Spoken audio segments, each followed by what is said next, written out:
Good morning, friends. Welcome to the second session of our summer series entitled Arrested Development.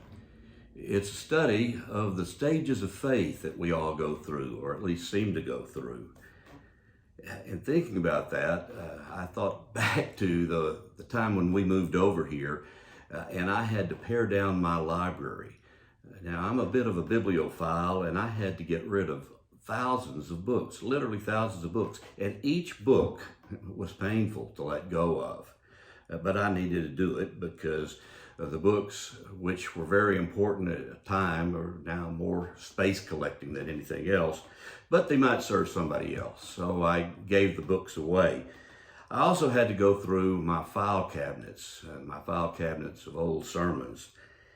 And looking back on those sermons, I started reading them and I thought, wow, yikes. It wasn't an altogether pleasant experience. You see, I looked at some of those sermons and thought, did I really say that? Did I say that in front of God and people? It was a graph of sorts of the way my faith has changed over the years.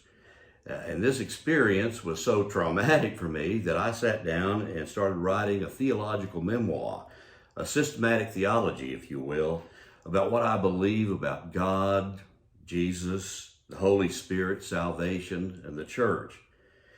And I will tell you, it was a most meaningful experience trying to articulate my faith. But here's the catch. Just a few years later, I started reading that memoir. And I realized that in just a couple of years, my faith had changed again, and I needed to rewrite the memoir. The truth is, my faith is still in process, and aren't we all? As we continue our study of development in faith, Simon Peter serves as such a dramatic example of a faith that continues to evolve. Let's hear from him now. Simon Peter, take it away. You know, one of the things that most people miss about Jesus is his sense of humor. I guess it's because it's so subtle and clever. And for you in the 21st century, it has to be harder. All you have are the Gospels and Paul's letters, which, for whatever reason, edit out all of his clever one-liners too. I suppose those authors were on a holy mission and didn't seem to want anything to deviate from their tasks by slipping in one of Jesus' one-liners or witty stories.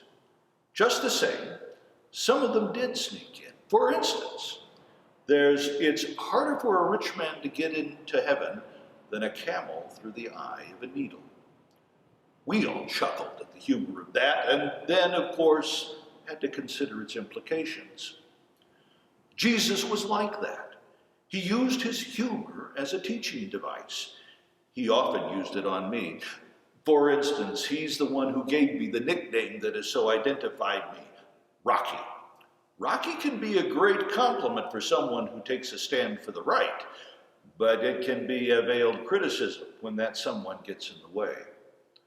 I remember just such a time when that was expressed both ways.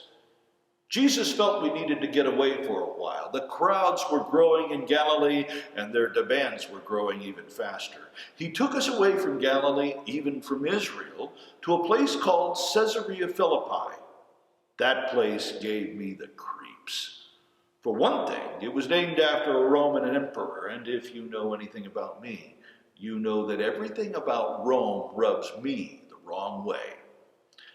Additionally, the name may be even worse, Philippi, named after one of Herod's sons, Philip, a most despicable human being, and if that weren't enough, the place itself was anathema to any Jew. There were monuments and altars to all kinds of foreign gods, almost like some kind of unholy cemetery. We made our way up to the precipice where we could see Israel spread out before us. We paused there, and there was a strange silence as we all tried to catch our breaths. We collected our thoughts. Jesus seemed in a pensive mood, which formed a question directed at us. Who do people say that I am? Like a bunch of young boys being quizzed by our rabbi preparing for our bar mitzvahs.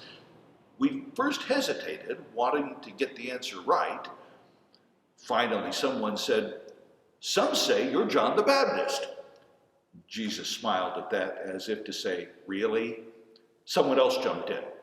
"Some say Elijah." My little brother Andrew said, "Some say Jeremiah or one of the other prophets." Jesus glanced at Israel spread below us as if to consider the answers.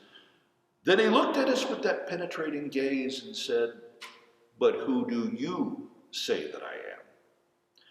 For the longest time, no one said anything, and the silence worked on me like a volcano about to erupt, and finally it did. Without so much as thinking, in a manner most of my friends would describe as, "He doesn't have many filters," I blurted out, "You are the Messiah, the Son of the living God." It was then that Jesus said, "Blessed are you, Simon, son of Jonah, for this was not revealed to you by flesh and blood, but by my Father in heaven.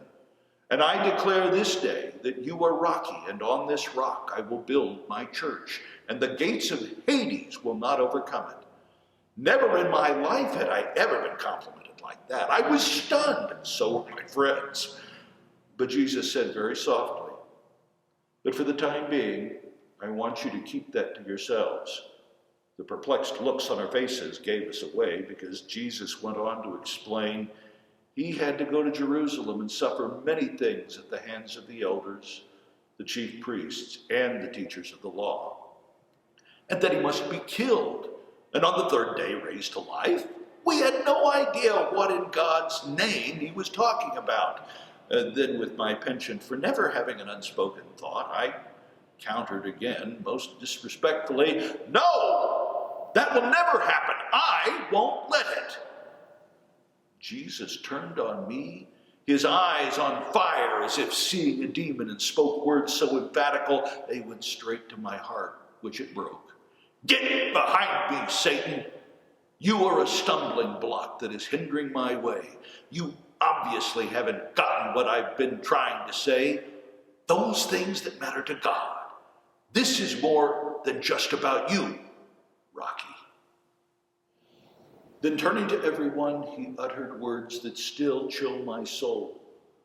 "Whoever wants to save their life will lose it, but whoever loses their life for me will find it." Those are words that have taken me a lifetime to understand. And that was the day I began the transition from a parroted faith I had assumed, according to what I'd been taught, to a new way of imagining God and the life I was to lead. I won't claim that I understood all the ramifications, but I could tell it was vital for Jesus. For me, it was one of the best days, and at the very same time, one of the worst days of my life, but one that has changed me forever. Now, as you're thinking about Simon Peter, you'll note that stage 2 is a very pragmatic place in faith development. Our faith is dictated by and large by what works for us.